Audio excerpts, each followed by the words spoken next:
Welcome to the Slop Temple. We pray this video helps. You start by preparing the essentials.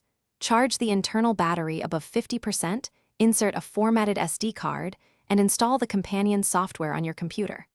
Once done, power on the transmitter normally.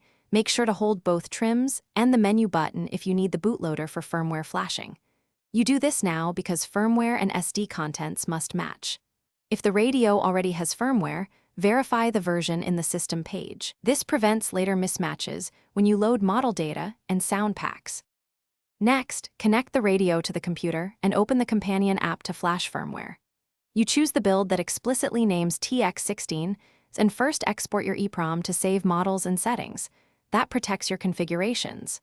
Then replace SD card contents with the SD pack matching the firmware release so themes, sound files, and models align.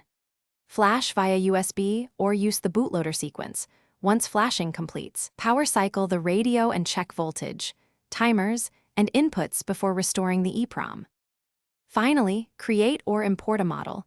Select the correct protocol on the external/internal module, and perform binding with the receiver following its bind routine.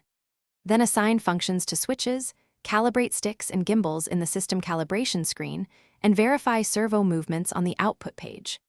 If something goes wrong, check basic wiring and antenna orientation first.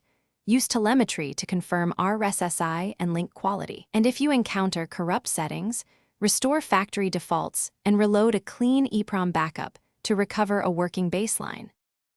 Thanks for watching. Consider subscribing if we helped you.